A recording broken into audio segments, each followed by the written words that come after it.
안녕하세요. 백목사의 크리스천 독서교실.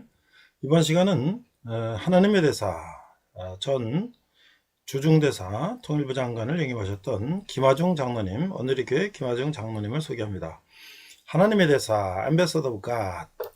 자, 이 작가는요, 그는 기도하는 대사, 하나님께 묻는 대사였다. 그런 대사를 봉직하면서 대수사를 하나님께 물었고, 그 대답대로 누구도 두려워하지 않고 하나님 말씀에만 순종했다. 그럴 때 하나님 보기에는 불가능하다고 생각되는 일들이 이루어지는 기적을 무수히 목격하게 된다. 그는 정부를 대표한 대사이기도 했지만 하나님의 나라를 파송을 받은 하나님의 대사이기도 했다. 그가 주중대사로 봉직한 6년 반 정부 수립 이후에 해외 파견된 직업 외교관 중 최장수 대사라고 그래요. 하나님의 뜻이 하늘에서 이룬 것 같이 땅에서도 이루어지는데 진력한 하나님의 대사로서의 나날이었다. 그는 이 직분을 다니엘의 심령으로 느헤미야의 심령으로 수행했다. 다니엘이 바벨론의 느부갓네살 왕을 두려워하지 않은 것처럼 세상의 권력자들을 두려워하지 않고 오직 하나님 나라와 그 의만을 구했다.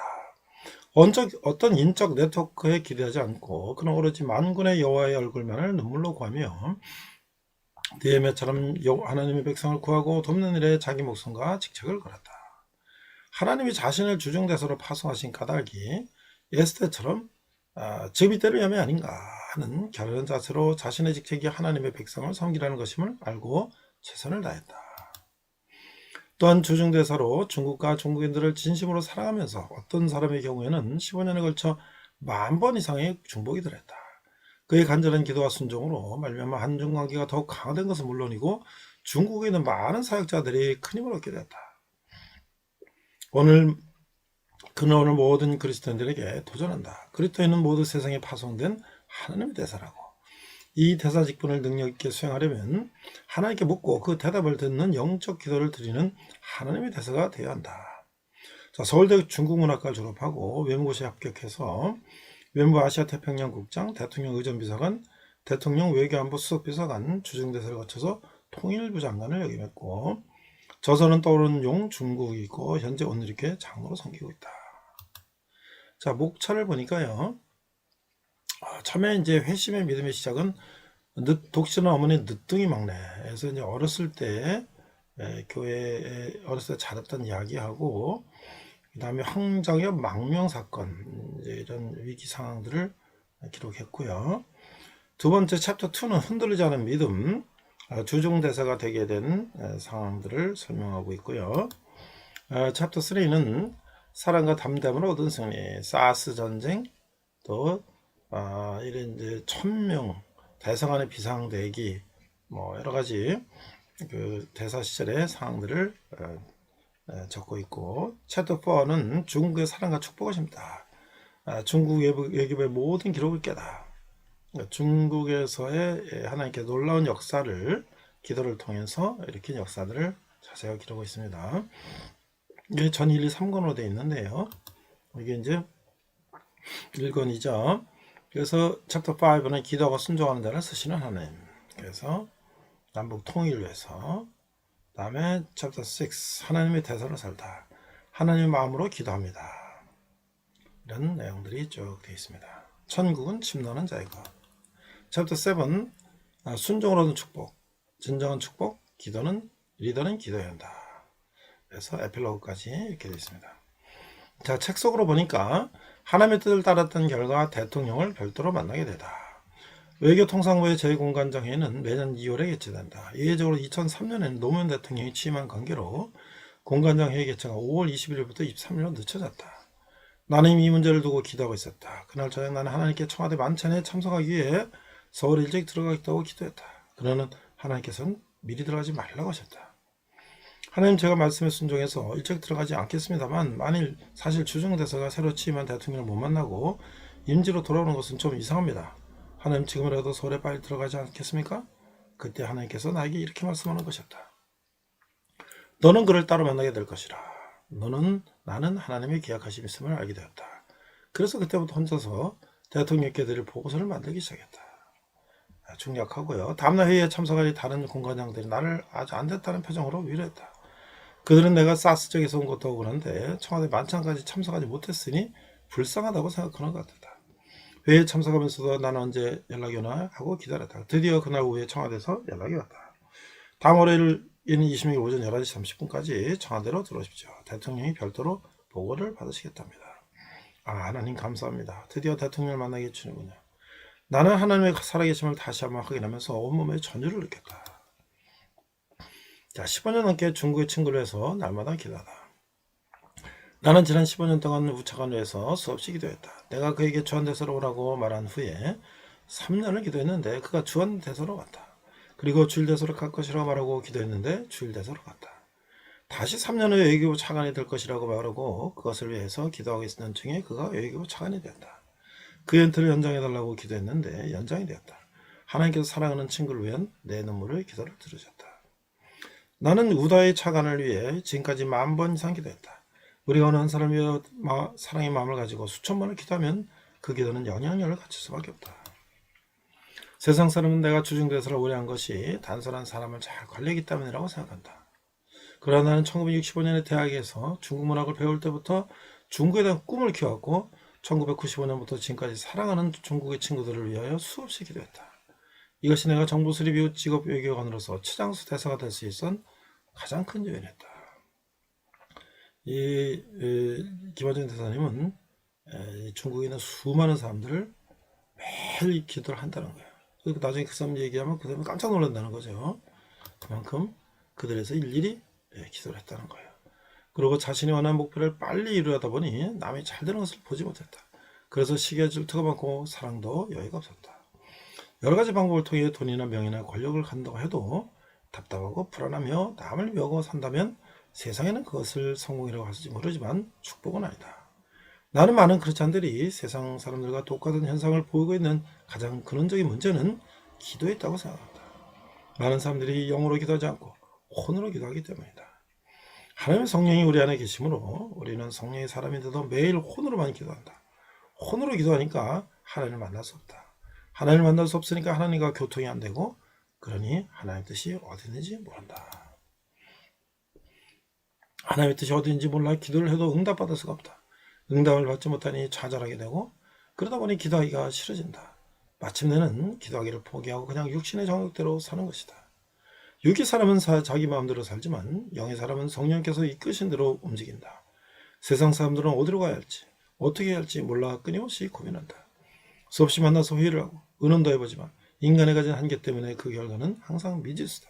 사람의 지혜로 미래를 예측하고 올바른 판단을 내린다는 것은 사실상 불가능하다. 그렇기 때문에 불안할 수밖에 없다. 하지만 성령님은 항상 답을 주신다.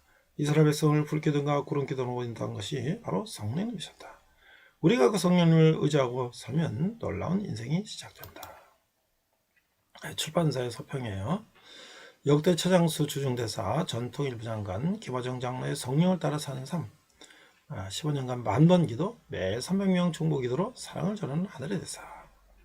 하나님 나라와 그 백성을 섬기도록 인도받고 신묘막측하게 응답받은 기도 행전. 걱정과 근심을 버리고 용서하고 사랑하면서 담대하게 살아가는 사람이 될 수 있다. 이게 엠베서더 오브 갓이죠. 이렇게 소개를 하고 있습니다. 나는 이 책을 읽는 당신에게 동일한 역사가 일어날 것이라 믿고 그렇게 되기를 기도할 것이다. 많은 독자들이 하나님께 사랑의 의식을 확신하고 영으로 기도하며 무슨 일이든 하나님께 묻게 될 것으로 믿는다. 그래 어느 경우에도 걱정하거나 근심하지 않으며 누구라도 용서하고 살아가면서 하나님을 의지하며 담대하게 살아가는 성령의 삶이 되기를 소망한다. 이렇게 말씀하고 있죠. 자, 이 책에 대해서 이제 세상에 파손된 하나님의 대사의 능력은 기도에 있다. 그는 크리스찬으로 거듭난 삶을 살기 시작한 후부터 늘 하나님의 뜻을 묻고 그 뜻에 순종하고 노력했다고 밝혔다. 기도로 체험한 외교 분야의 기적 이야기를 소개하고 있는데요.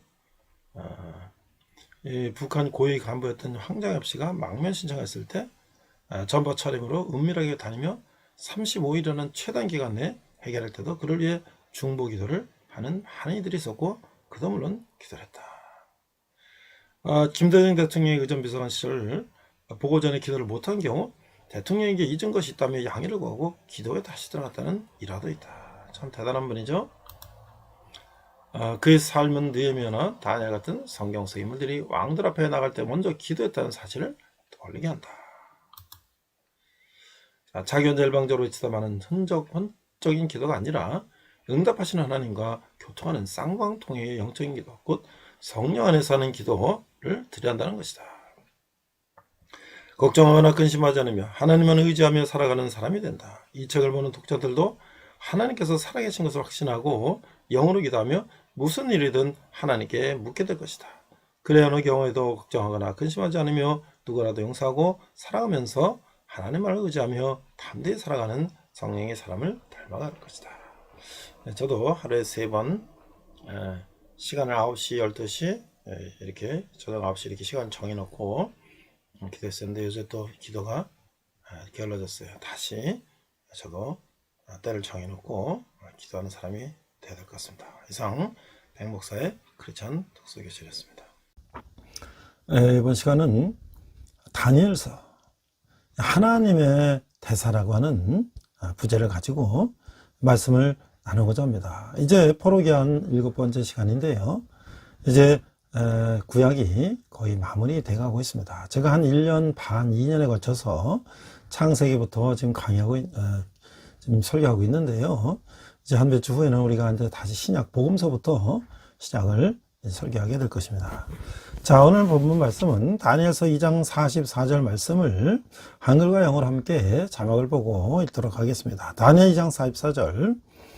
이 여러 왕들의 시대에 하늘의 하나님이 한 나라를 세우시리니 이것도 영원히 망하지 아니할 것이요 그 국권이 다른 백성에게도 돌아가지 아니할 것이요 도리어 이 모든 나라를 쳐서 멸망시키고 영원히 설 것이니라. 자, 다니엘 2장 44장을 4절. 자, 우리 NASB 버전으로 읽도록 하겠습니다. And in the days of those kings, the God of heaven will set up a kingdom which will never be destroyed. And that kingdom will not be left for another people. We will crush and put an end to all these kingdoms, but it will itself endure forever. 이렇게 돼 있어요. 자, 우리가 이제 다니엘을 어떻게 읽을 것인가? 그 세상 속에 있는 교회의 궁극적인 운명은 어떻게 되는 것인가? 자, 거친 세상에서 신앙을 신실하게 지키려는 교회에는 무슨 일이 일어나는가? 신앙을 신실하게 지킨 교회는 비록 세상에서 환난을 당하지만 결국 하나님의 보호를 받는다는 거예요. 다니엘서는 이런 진리를 다니엘과 세 친구가 바벨론 왕궁에서 겪은 사건을 기록한 1장에서 6장과 다니엘이 천사에게 받은 환상과 그 해석을 기록한 7장에서 12장을 통해서 잘 보여주고 있는 것이죠. 또한 다니엘서는 아주 독특하게도 두 언어로 기록되어 있는데 1장은 히브리어, 2장 7장은 아람어, 8장 12장은 히브리어로 기록되어 있다. 이런 언어의 구조는 다니엘의 내용을 더욱 선명하게 이해할 수가 있도록 실마리를 제공해 준다는 거예요. 히브리어로 기록된 1장 부분에 나오는 다니엘과 세 친구가 승리한 이야기는 전체의 도입 부분을 형성하고, 아람어로 기록된 2장에서 7장 이야기는 다니엘과 세 친구의 경험 속에서 더 확대되어서 전개되고 있다. 즉 다니엘과 세 친구는 하나님께 대한 신앙을 지키다가 원수들의 모함을 받아서 풀무불 속에서 혹은 사자굴 속에서 죽을 뻔하다가 하나님의 기적적인 도우심으로 구원을 받고 오히려 원수들이 풀무불 속으로 혹은 사자굴 속으로 던져지게 죽게 된다고 하는 거예요. 이 다니엘과 세 친구 이야기는 다니엘서 전체의 주제를 가장 극적으로 보여주고 있는 것이죠. 이러한 다니엘과 세 친구의 개인적인 경험은 4개의 제국의 멸망과 메시아 나라의 완성에 대한 환상 2장과 이 7장으로 확대가 되는 것이죠. 느부갓네살 왕에 대한 심판 다니엘 4장과 벨사살 왕에 대한 심판 다니엘 5장을 통해서 하나님의 모든 왕위에 뛰어나신 분임을 보여주고 있는 거예요. 마지막으로 히브리어로 된 다니엘서 후반부 8장에서 12장은 바벨론 제국의 사회에 일어난 두 왕국의 페르시아 그리스 왕국의 멸망에 대한 것이에요. 이 다니엘 이게 8장과 10장 12장 인데 하나님 나라에 대한 회복이 구장을 보여주는 환상을 통해서 또 모든 만국에 뛰어나신 하나님은 결국 그분의 백성을 보호하시며 궁극적으로 하나님 나라를 건설해 가시는 부림을 보여준다고 하는 것이죠. 세상 속에 존재하는 교회와 교회 현재와 미래의 모습을 다니엘서를 통해서 가장 생생한 거울로 보게 된다는 거예요. 그런 핍박 가운데서 하나님께서는 이 교회를 끝끝내 지켜주신다고 하는 것이죠. 이제 다니엘서를 우리가 좀 더 자세히 보면은 이 계요는 모든 생명이 가장 높은 이의 통치를 알리라 라고 하는 거예요. 그 역사적인 기록이 앞에서 말한 것처럼 1장 6장, 예언적인 기록이 7장 12장. 그러니까 줄거리를 가보면 다니엘서는 이 포로 잡혀가서 좌절에 빠진 이스라엘 백성들에게 하나님의 역사적인 창시자이고 주관자이시라는 사실을 확고히 밝혀주는 거죠. 그리고 한 뜨인돌이 이 세상 나라를 멸하고 하나님 나라를 세움으로 하나님의 진정한 역사의 주권자이신 것을 밝혀 보여주는 책이다 라고 하는 거예요. 다니엘서는 두 분으로 나누었는데 앞서 말한 것처럼 6장까지는 바벨론에서의 이 다니엘 이름이라는 것은 하나님은 나의 심판자. 그래서 바벨론 이름으로 진 것은 벨드사살이죠. 이 다니엘이라는 역사적 사실을 기록하고 있어요. BC 605년 바벨론에 포로 잡혀간 다니엘과 그 세 친구는 느부갓네살을 섬기기 위해서 훈련을 받도록 선택이 되는 거죠. 그들은 그들에게 제공된 산의 진미를 거부하고 그이는 그 산의 진미의 음식은 유대인의 음식에 대한 율법을 어기는 것이기 때문에 오히려 그는 다른 소년들보다 얼굴이 더 윤택했어요. 채소 먹고 그랬는데도. 그래서 다니엘의 지혜는 하나님께서 느부갓네살에게 보신 꿈들을 2번씩이나 회상하게 하고 이 설명하는 능력에서 나타나는 거예요. 그의 세 친구는 느부갓네살이 받는 커다란 신상에 절을 하지 않았기 때문에 풀무불에 던져졌는데 신들의 아들 같은 사람이 함께 전혀 상하지 않고 불가운데서 나왔다고 하는 거예요. 이게 3장이죠. 벨사살이 유명한 잔치가 진행되고 있을 때 다니엘은 벽에 쓰인 글씨를 해석하며 바로 그날 밤에 바벨론 메대 다리에게 함락당하는 거예요. 자, 다니엘서는 이 페르사 왕 밑에서도 여전히 높은 직책을 맡고 있었는데 마침내 그의 적들은 그를 함정에 빠뜨릴 음모를 꾸미는데 성공하고 그는 사자굴에 던져지게 되는 것이죠. 그러나 다음날 급히 달아간 왕은 그가 아무런 해도 입지 않을 말고 발견하게 되는 거예요. 이게 6장의 내용이죠. 후반부 7장에서 12장은 예언적이고 묵시적이며 에스겔서의 일과 같이 시장에서 매우 상징적인 언어로 AD 1세기에 종말이 핍박이 일어날 것을 묘사하는데 사용됐다고 하는 거예요. 보통 바벨론은 사자, 메데바사는 곰, 헬라는 표범, 로마는 무서운 짐승, 제국을 나타나는 것으로 우리는 이해하고 있죠. 마지막 짐승은 예적부터 항상 계신자로부터 인자 같은 이가 우주적 권세를 받을 때 죽임을 당하는 거예요. 7장. 수장과 수염소 현상. 8장은 알렉산더 대왕이 BC 330년에 페르시아를 쳐부셨는데 가족자 그 나라가 넷으로 갈라졌을 때 성취되었다고 하는 것이죠.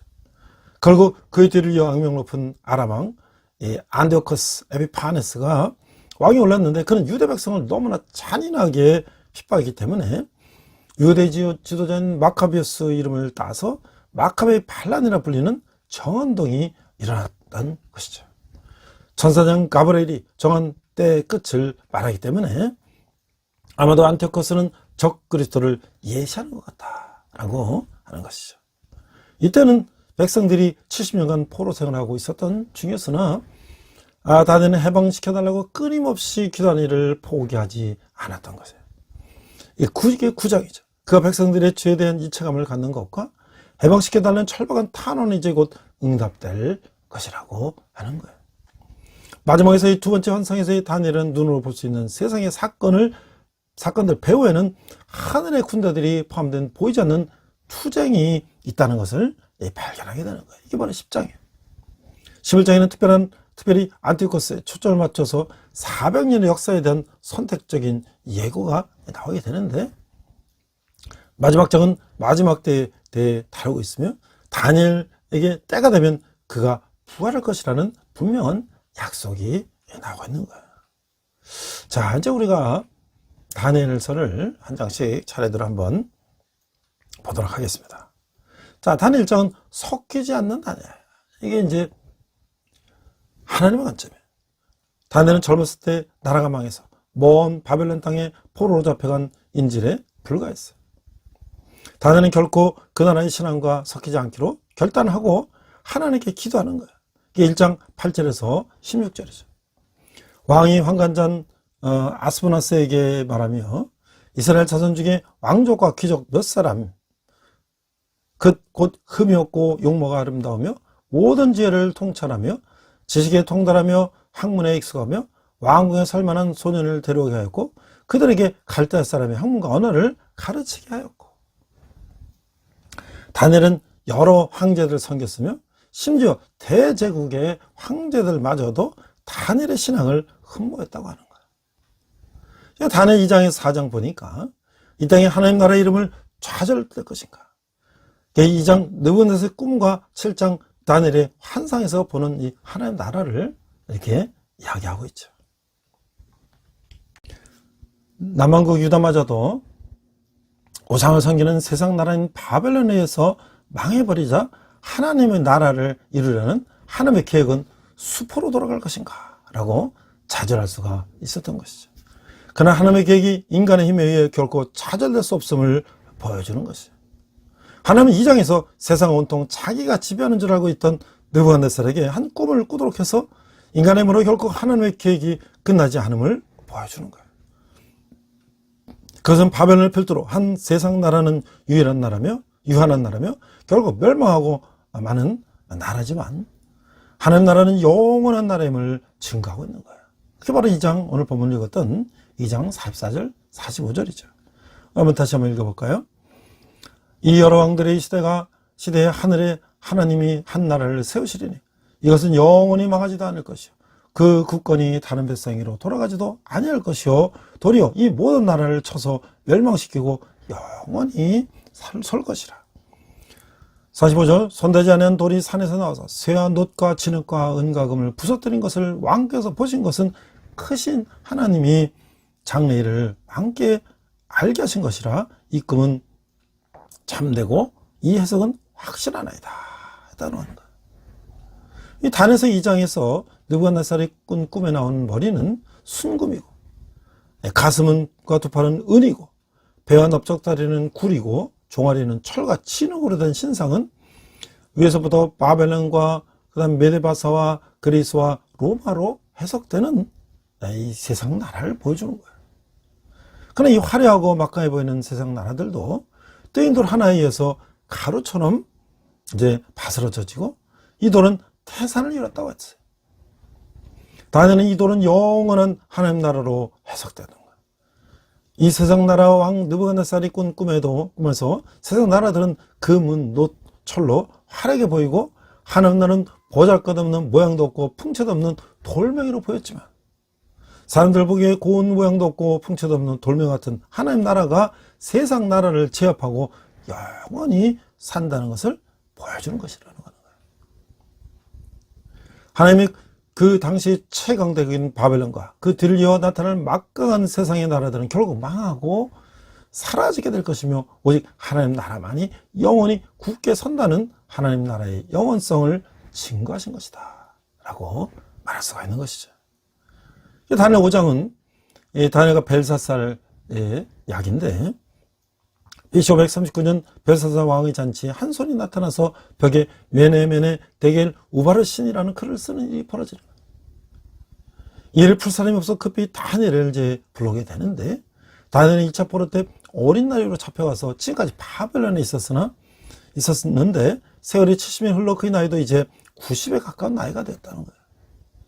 이 말은 한 문화 한 세겔 반 세겔이라는 말로서 메네라고 하는 건 이제 세다 카운트하는 것인데 데겔은 저울에 탈다. 그래서 베레스는 나누다는 이 측정하는 의미의 단어를 이게 나열된 거예요. 그 뜻은 하나님이 벨사살의 시대를 세웠고 그의 능력을 저울에 달아보니 부족하여 그날을 메대와 바사에게 나눠준다라고 하는 뜻이라는 거예요. 다니엘은 이 그림이가 메대 사람과 바사 사람이 벨사살의 죽임을 당할 것이다라는 것인데 예, 이렇게 풀어주고 있는 거예요. 그날 저 메대 사람 다리오, 고레스의 바벨론 이름을 바벨론 다리오라고 불렀는데, 이 벨사사를 살해하고 왕이 되는 일이 이제 벌어지는 거예요. 메대 바사 제국의 시작이 이제 되는 것이죠. 이는 하나님의 섭리로서 이제 하나님의 백성을 귀환시킬 계획을 실천하는 것이다 라고 하는 것이죠. 이제 무시무시한 멸망의 이야기는 일단 끝났고, 하나님은 이스라엘 백성을 회복하시기를 원하시며 구원의 메시지를 보내고 있는 거예요. 힘없고 은혜 받으며 이 부분을 이제 우리가 이제 살펴보게 될 것이죠. 그래서 이제 이 다니엘 6장은 이제 사자굴에서 살아놓은 이 다니엘이 나오게 되고, 이제 7장에서는 하나님의 사람인 다니엘에게서 환상을 보여주시는데, 세상 나라들을 이 사자와 곰과 표범과 그 다음에 짐승, 그건 바로 바벨론과 메데바사와 그리스와 로마로 이제 보여주신다고 하는 것이죠. 요한계시록에 나오는 짐승은 여기 나오는 짐승에 이제 근거하는 거예요. 세상 나라는 짐승 같은 나라지만 이 세상 나라들을 물리치는 하나님 나라는 인자 같으니다. 이 하나님이 다스리는 영원한 나라다라고 하는 것을 보여주는 것이라 하는 것이죠. 그러나 하나님 나라는 돌멩이 같은 나라가 아니라 하늘 구름을 타고 오시는 영광스러운 인자, 하늘의 인격을 가신 분, 곧 그리스도가 다스리시는 영광스러운 나라다라고 하는 거예요. 이런 계시로 포로로 잡혀간 이스라엘 백성들에게는 영원한 하나님 나라의 영광으로 위로하며 소망을 갖게 해준다라고 하는 것이죠. 자, 우리가 이제 이 다니엘의 기도라고 하는 것이 얼마나 참 위대한 기도인가. 그 다니엘은 하루 3번씩 무릎을 꿇고 하나님께 감사 기도를 드렸어요. 이게 다니엘 6장 10절이죠. 이런 기도 훈련은 목숨이 위태로운 상황에서조차 정해진 시간에 하나님께 기도드리도록 결단하게 됐다는 거예요. 그는 참으로 기도의 비밀을 깨달은 사람이었다고 하는 것이죠. 기도는 교회에서의 모든 세대를 통해 성도들의 첫 번째 표지라고 하는 거예요. 저지 웨필드는 매일 10시에 잠자에 들었고 기도하기 위해서 새벽 4시에 일어났다고 합니다. 존 웨슬리는 매일 기도에 2시간을 투자했어요. 그리고 하나님은 기도를 통해서, 그리고 기도하는 사람을 통해서 일하신다라고 말했던 것이죠. 마틴 루터는 이렇게 추석했어요. 만일 매일 2시간 기도하지 않으면 그날은 사탄이 나의 하루를 지배해버린다. 또 일이 많은 날은 하루에 3시간을 기도하지 않으면 도저히 다른 일을 할 수가 없다 라고 말했다고 하는 거야. 영국의 사회계혁 운동의 창시인 윌리엄 웰버포스는 매일 3시간씩 기도하는 것을 규칙으로 삼았다고 하는 거야. 윌리엄 템플은 기도응답을 우연에 불과하다고 말하며 기도운동에 반대하는 자들에게 이렇게 말했던 거예요. 내가 기도할 때는 우연이 일어났습니다. 그러나 기도하지 않을 때는 그 우연도 일어나지 않았습니다 라고 했다는 거예요. 토마스 마일은 기도가 얼마나 중요한지를 우리는 하나님께 얼마나 많은 것을 기도하는지에 달려 있습니다 라고 말했다는 거예요. 우리 행동의 90%가 습관인 것입니다. 습관을 보면 그 사람의 미래를 알 수가 있습니다. 그리스도인들은 다른 무엇보다 기도의 습관을 생활해야 된다. 기억하십시오. 하나님 나라는 말에 있지 않고 오직 기도로 말미암은 능력이 있다는 사실을. 저는 이 다니엘을 묵상하면서 우리 주위에 이렇게 기도하신 분 누가 있을까? 물론 많은 목회자들, 많은 사람들, 크리스천들이 기도하죠. 근데 그 중에서 제가 전에 읽었던 책이 생각이 나서 하나님의 대사 김하중 전 주중대사 그리고 통일부 장관을 한번 찾아봤어요. 이분이 이제 오늘 이렇게 장로님이신데 그분이 이제 하나님의 대사라는 책을 1, 2, 3권을 냈어요.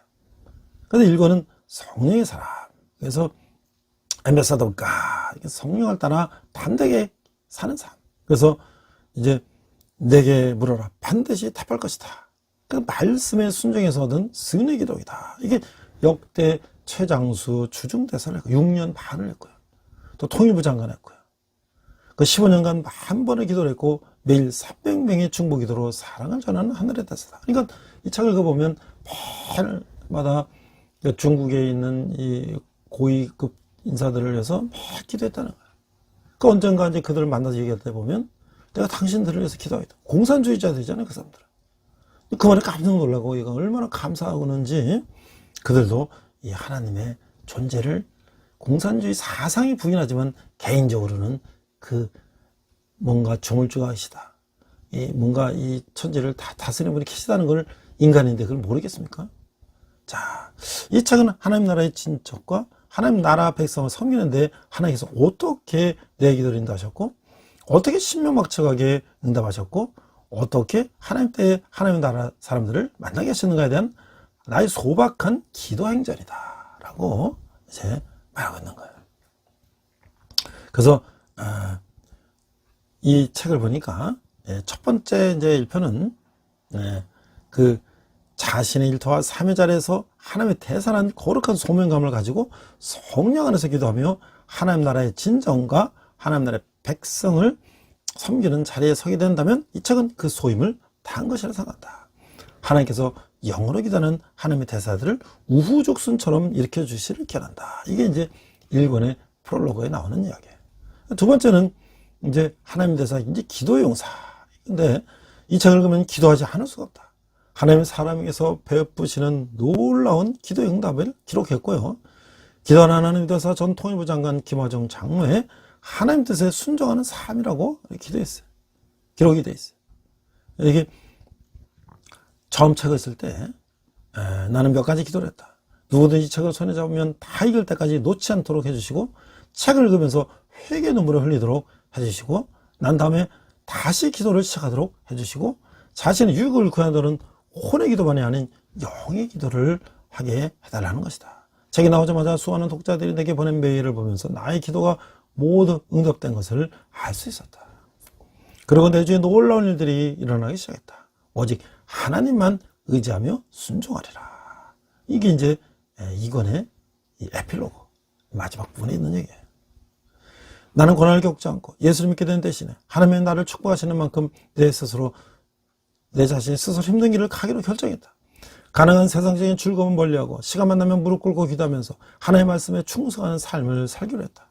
부쩍 단조롭고 무미건장한 생활을 했지만 감사하게 받아들이며 인내했다. 지위가 높아지면 높아질수록 내 생활은 더욱 힘들어졌다. 청와대 시절도 그랬지만 대선했을 때도 마음 놓고 잠을 자기가 쉽지 않았다. 토요일에도 공휴일도 없었다. 1년 내내 일 아니면 기도, 그리고 남을 돕는 일이 전부였다. 하나님께서 우리에게 축복을 주실 때는 나와 내 가족만을 위해 사용하라고 주신 것이 아니라고 생각한다. 우리는 축복을 받은 만큼 하나님 나라와 그 백성들을 위해서 사용해야 된다. 축복을 받은 만큼 작은 십자가라도 져야 된다. 이게 이권의 에필로그예요. 이제 3권을 보니까 사랑의 중보자. 사랑의 기도가 가장 큰 능력이다. 기도 리스트에 4,000명, 매일 300명을 기도했다. 나의 기도를 기다리는 사람들을 생각하면 기도를 멈출 수가 없다.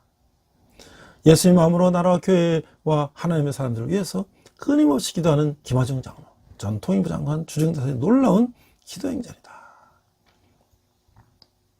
그래서 하나님을 믿는 사람들에게는 세상 사람들이 따라 배울 수 없는 강력한 무기가 있다. 바로 사랑이다.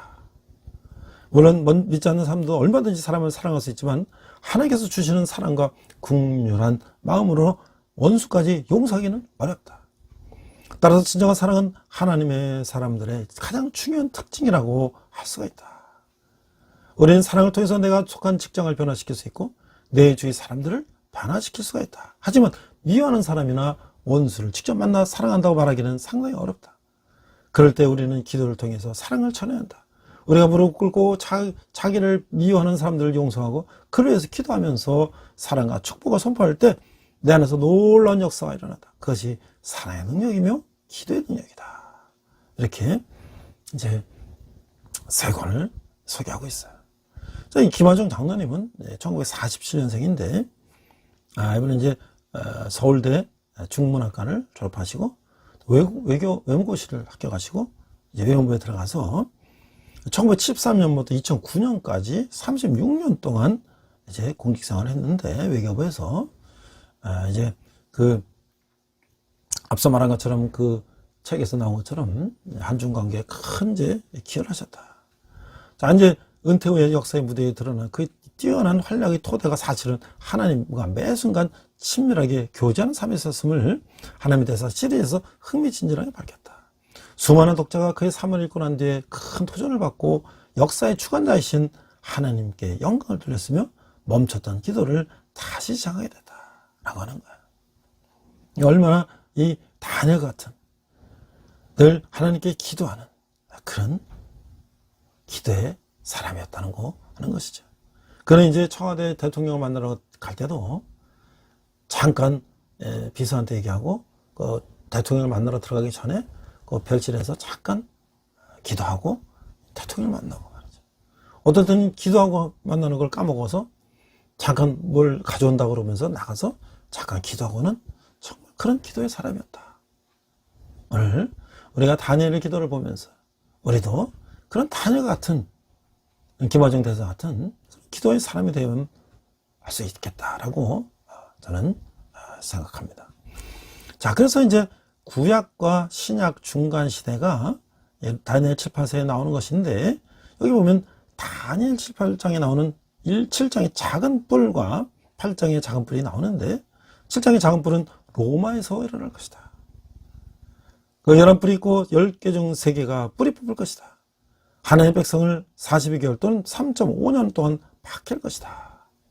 여기 8장의 작은 뿔은 그리스에 일어날 것인데 3번째 왕국이 될 것이고 5뿔이 있고 4뿔 사이에서 1뿔이 나올 것이다. 하나님의 백성을 2300일 또는 6년이 넘도록 박해할 것이다. 자, 이게 위의 도표를 참고하면서 우리가 다니엘 7장과 8장을 읽어보면 이 부분은 신구약 중간 시대에 대한 예언이라고 하는 거예요. 이 묘사가 비슷하긴 해도 7장 8절과 8장 9절의 뿔은 다른 것이에요. 7장 8절의 뿔은 4번째 왕국 로마에 대한 문맥에서 등장하지만 8장 9절의 작은 뿔은 3번째 왕국 그리스에 대한 문맥에서 나온다는 것을 우리가 이해해 봐야 된다. 그러니까 2번째 작은 뿔은 BC 175년에서 163년간 수리아를 다스렸으며 예루살렘을 공격하여 성전을 더럽힌 안티오쿠스 4세 에피파네스를 가리킨다. 이 현신왕이다. 자기가 이제 신이다 말이지. 이렇게 주장했던 그리스의 이제 장수인데, 분봉왕이죠. 한 4개 지역 중에 한 것을 다 쓰는 왕인데, 이게 7장 8절의 작은 뿔의 정치에 대해서는 다소 논쟁의 여기가 있는데, 많은 해석자들이 이것을 미래에 다시 살아날 로마 제국을 다스리는 적그리스도에 대한 언급이다라고 하고 있어요. 다른 해석은 이것을 고대 로마 황제 중 하나라고 말하기도 하는 것이에요. 다니엘서 9장 12장에 보니까 다니엘서 9장과 12장은 주로 중간사 시대의 중간 시대의 일들에 대한 예언이 추측을 이루고 있는데, 우리가 이 도표를 한번 보면 이렇게 되는 것이죠. 그러니까 BC 626년에 보면 바벨론을 정금으로 표현했어요. 큰 동상에 이제 머리 부분이 이제 금으로 되어 있죠. 그것을 이제 다니엘 7장에서는 이제 사자라고 표현했고, 그 다음에 BC 539년 메데 바사는 은으로, 큰 건물이 은으로 되어 있다는 동상이, 그다음에 표본 같다 그랬는데, 한 뿔이 있고, 4줄이 있고, 작은 뿔과 수염소가 있다. 근데 이건, 여기는 이 메데 바사는 은으로 표현되어 있고, 곰이고, 수양이고, BC 445년 아닥사스도 왕의 조서가 나오고, 다니엘 11장 2절 4인의 파상들이 나온다. 그 다음에 이제 BC 331년 그리스 헬라죠. 또 구리로 되어 있는데 이게 표범이고, 한 뿔, 4줄 작은 뿔, 수염소가 나오고, BC 396년에 이때 구약 정경이 완성이 됐다. 그 다음에 이제 다니엘 11장 3절에 알렉산더 대왕과 남북왕들이 나오고, 작은 뿔에 안티오쿠스 에피파네스가 나오게 되는데, 자, BC 146년 로마는 이 철로 표현했어요. 그걸 짐승이라고 표현했죠. 그래서 메시아 왕이 나귀 타고 예루살렘으로 입성하신 그 시기가 나오는 것이죠. 그 다음에 AD 30년에서 AD 476년은 이제 공백이 나오고, 다시 이제 AD 이제 정확히는 기록되어 있지 않지만, 이 철과 진흙으로 된 것이 나오는데, 이것이 바로 이제 옛적부터 계신자가 있어서 이 열왕들이 나오고, 열부가 작은 뿔이 나오고, 이 왕이 한 언약을 맺는 게 나오나. 자, 그 다음에 이제 하나님의 나라가 돌단이 나오는데, 성민, 성도들이 나라를 얻게 된다라는 것이고, 그 다음에 한 일해가 7년이라면 이게 이제 다니엘 12장, 13장 이렇게 이하, 이렇게 성경 다니엘서는 이 4개의 나라가 진행되는 신구약 중간기를 이렇게 설명하고 있어요. 자, 근데 다니엘 10장이 보여주는 영적 전투라는 것은, 다니엘 10장은 인류 역사의 배후인 영적인 영역에서 싸우고 있는 선한 천사들과 악한 천사들 간의 전쟁에 대해서 얼핏 보여주고 있다는 거예요. 이제 다니엘이 기도할 때 한 명의 천사가 하나님의 응답을 가지고 지상의 다니엘에게 보내셨어요. 그래서 사탄의 진영에서 그 천사보다 더 센 악한 천사가 끼어들어 그를 가로막았어요. 하지만 하나님의 군대 장관인 미가엘이 그를 도와서 악한 천사의 방해를 뚫고 길을 열어 주었다고 하는 거예요. 우리는 이 영적 전쟁의 실제 장면들을 구체적으로는 알 수가 없지만, 분명한 것은 인간 역사의 배후에는 선한 영들과 악한 영들 간의 전투가 매일 벌어지고 있다는 것을 우리가 알 수가 있는 것이죠. 그것은 그리스도의 지상 군사로서 우리가 영적인 전쟁에서 우리의 무릎으로 싸울 수가 있음을 이야기하고 있는 거예요. 무릎으로 싸운다. 기도로 싸운다는 것이죠. 자, 이 다니엘 11장에 나온 예언의 의미는 이게 중간사 역사를 예언하는 것으로서, 바사제국 창건자 고레스에 들이는 즉위한 3명의 바상들이 캄비세스와 스멜디스와 다리오엘세가 있는데, 그 통치한 후에 이제 아수에로 왕으로 알려진 크세르케세스가 이제 보좌에 올랐어요. 그는 BC 470년 경에 그리스를 정복을 시도했지만 실패했고 살라메스 전쟁에서 패했어요. 이 바사 제국은 악화되고 패망했어요. 그래서 이제 다니엘은 그리스의 알렉산더 대왕의 통치와 그리고 그의 죽음 이후에 일어난 4명의 장군들이 이제 나눠서 지배를 하면서 분쟁이 일어나는 거예요. 알렉산더의 죽음 이후 헬라 제국을 분할 통치할 4명의 장군들은 톨레미와 셀루쿠스와 카산도와 리스마쿠스였어요. 이 중 애국과 팔레스타인 지역을 통치한 톨레미 왕조와 수리아와 바벨론 지역을 통치한 셀루쿠스 왕조가 이스라엘 역사와 밀접하게 관련되어 있기 때문에 성경은 그들에게 초점을 맞추고 있어요. 다니엘서 11장을 볼 때 남방의 왕들은 당시 애굽의 통치자들인 톨레미 왕조의 왕들을 가리키고, 북방의 왕들은 수리아 통치자들은 셀루쿠스 왕조의 왕들을 이제 가르치는 거예요. 여기에 이제 6명의 톨레미 왕들이 7명의 셀루쿠스 왕들이 이제 등장하고 있는데, 그들의 동맹, 전쟁, 결혼, 그리고 음모는 현실화되었다. 계속 역사가 이렇게 이루어졌다는 것이죠. 다니엘서 11장 21절에서 45절 부분은 이 비천한 북방에서 자행된 유대교 박해 사건에 대해서 이제 언급이 있어요. 여기서 비천한 북방왕은 유대교 박해자요, 악명 높은 안티오코스 에피파네스 이 4세를 가리키는데, 그의 출세와 득세, 그가 자행한 극심한 유대교 박해 사건, 그의 교만과 우상숭배, 그리고 그의 치유 등의 내용이 다뤄져 있어요. 안티오코스 에피파네스라는 사람은 자기를 신으로 추앙하기를 명령했고, 또 유대인이 가장 혐오하는 이 돼지 피를 이 성전에다 뿌리는 만행을 저질렀다는 거야. 자, 이런 내용들은 하나님께서 부패한 권력적 행포가 얼마나 파괴적인지, 그리고 세상 권력이 얼마나 덧없는지를 보여주고 있다는 거야. 그럼 여기서 우리가 이 다니엘을 다시 한번 돌아보면, 이 다니엘은 하나님의 뜻대로 산 성숙한 일이 되었다. 리더의 성숙감, 하나님이 주신 청지기 정신, 즉 인도하고 막아내고 다스리는 책임감을 통해서 알 수 있다고 하는 것이죠. 어려운 문제들에 부딪혔을 때 다니엘이 보인 성숙한 대응, 그가 진정한 리더임을 보여주고 있어요. 10대의 나이에 바벨론의 포로로 잡혀갔지만 어릴 때 이스라엘에서 배운 신앙은 이미 성숙해 있었고, 그 후에 바벨론 왕국에서 배운 실속 있는 교육은 더해졌어요. 그 10대였을 때 받았던 하나님의 음성을 듣는 훈련은 다니엘이 평생 이제 정치가로 살아가는데 기초가 됐다. 어느 날 느부갓네살 왕은 박사들 전부 불러모아 자신의 꿈을 해석해낼 뿐 아니라 그 꿈 자체가 무엇인지까지 말해보라고 했어요. 자신이 어떤 꿈을 꿨는지 전혀 기억하지 못했기 때문인 것이죠. 아무도 대답하지 못하자 모든 박사가 사형 선고를 받게 되는데, 다니엘은 죽을 명에 찬 그들의 얘기를 듣고 친구들을 모아 꿈의 계시와 해석을 해서 기도했고, 하나님은 다니엘에게만 그분의 은밀한 이상을 보여주셨어요.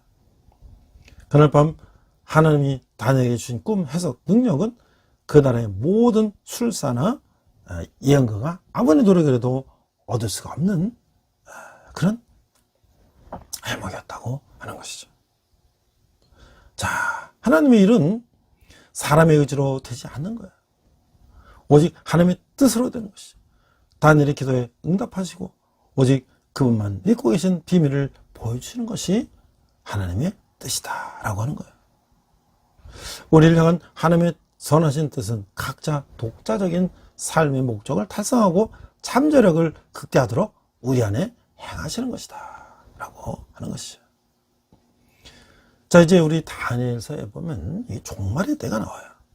이 다니엘서의 신학적 절정인 다니엘 12장 1절에 4절은 악은 망하고 의인은 승리한다는 진리를 보여주고 있는 거예요.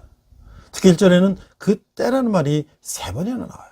이는 이 일이 인류 종말의 때에 일어나는 일임을 강조하고 있는 것이죠. 자, 이 끝날이란 것이 1절, 그때 내 민족을 호위하는 큰 군주 미갈이 일어날 것이요 또 환란이 있으리니 이는 개국 이래로 그때까지 없던 환란일 것이며 그때 내 백성 중 책에 기록된 모든 자가 구원을 받을 것이라. 2절, 땅의 티끌 가운데서 자는 자 중에서 많은 사람이 깨어나 영생을 받는 자도 있겠고 수치를 당하여서 영원히 부끄러움을 당할 자도 있을 것이며. 3절, 지혜 있는 자는 궁창의 빛과 같이 빛날 것이요 많은 사람은 옳은 대로 돌아오게 한 자는 별과 같이 영원토록 빛나리라. 4절, 다니엘아 마지막 때까지 이만을 간수하고 이 글을 봉함하라. 많은 사람이 빨리 왕래하며 지식이 더하리라. 자, 이 의미가 어떤 의미인가? 이 다니엘은 이 독자들에게 현재 상황이 마지막 때의 최종적인 순간에 아주 가깝다게 하는 것을 주지시키기 위해서 과거부터 오늘까지 이르는 역사의 과정을 역사 결정론적인 시간표로 보여주고 있는 것이죠. 그런데 다니엘에 나타나는 종말의 시간표는 거듭 수정되고 있어요. 처음에는 한때와 두때와 반때 12장 7절 지나면 종말이 온다고 말하다가 그 다음에는 1290일이 되어서야 이제 나온다고 다니엘 2장 11절에 말했는데 마지막에 가서는 1335일 다니엘 12장 12절에 지나야 종말이 온다고 말하고 있어요. 종말에는 날짜도 약간씩 늘어나고 있는 것이죠. 여기서 중요한 사실은 다니엘서가 한편으로는 종말이 아주 가까웠다는 것과 종말에 이르는 그날을 계산할 수 있다고 확신하면서도 다른 한편으로는 종말이 어느 달에 도래하는지 알려지지 않는다고 하는 것이죠. 다만 다니엘서는 종말에 이르기까지 남아있는 기간을 시간적인 단위로 들려주고자 했다고 하는 거예요. 그러므로 다니엘서가 사용하는 그 때라는 말은 그 자체가 상징적이다 라고 말할 수가 있는 것이죠. 구약에서 다니엘서처럼 확실하게 종말에 대해 말하는 책은 많지가 않아요. 그러나 다니엘서처럼 육체적인 부활을 가르쳐주는 본문도 찾기가 어렵다고 하는 것이죠. 이게 다니엘 12장 1절에서 3절에 나온 이야기죠. 다니엘서 12장을 통해서 우리는 종말은 반드시 도래한다. 부활은 반드시 있다. 그리고 그때가 언제인지 계산한다는 것은 이게 신앙적이지 않다라고 하는 사실을 알 수가 있는 것이죠. 이 종말, 파루시아의 도래보다 더 중요한 것은 세상 끝날까지 우리와 함께 하시는 임마누엘의 하나님과 동행하는 것이다 라고 하는 것이죠. 그래서 우리가 이 예언에 담은 이 신학적 진리라는 진리를 우리가 한번 살펴보면 하나님의 천사는 다니엘에게 앞으로 근동지역에서 일어날 일들을 말해주었어요. 다니엘 섬기었던 바사 제국, 장차 일어날 알렉산더 대왕과 그리스 제국, 그리고 그 지역의 분열, 그리고 시리아를 중심으로 세력을 켰던 셀루쿠스와 왕조와 이집트를 통제했던 톨레미 왕조와 오랜 갈등을 상세하게 예언해주고 있어요.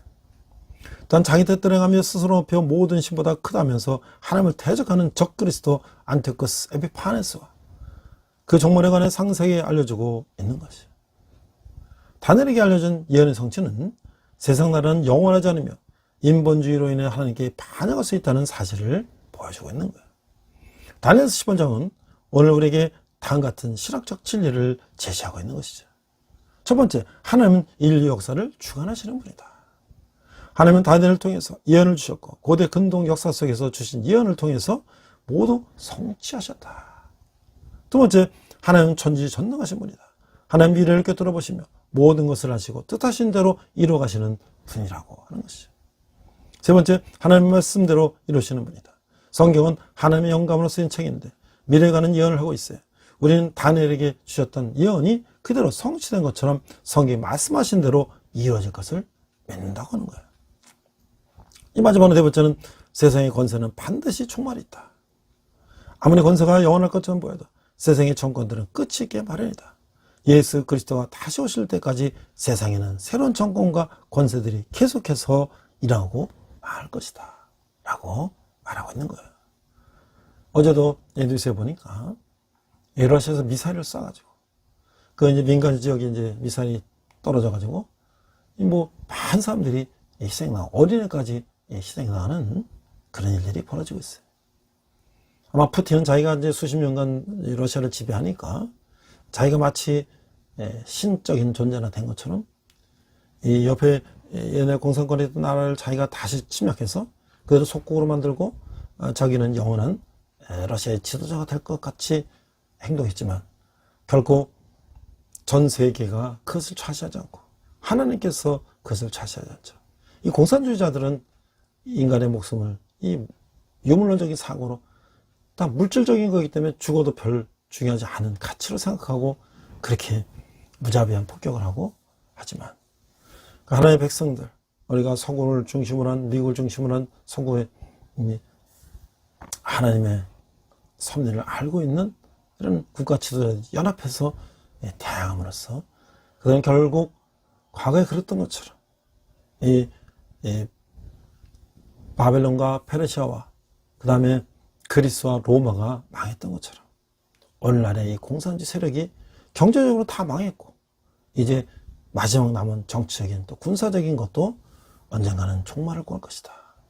우리는 하나님께 기도함으로써 그런 비극이 속히 종결되고 하나님의 백성들이 다시 구원받고 회복되는 그날이 올 수 있도록 우리가 함께 기도해야 될 것입니다.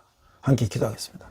하나님 아버지 은혜를 감사합니다. 다니엘의 기도를 통해서 우리도 하나님께 기도하며 나아갈 수 있다는 사실을 깨닫고 우리가 함께 하나님께 기도할 때 하나님께서 놀라운 역사를 이뤄주신다는 것을 깨달으며 우리 모두 기도에 열심히 하는 저희들 되게 하여 주시옵소서.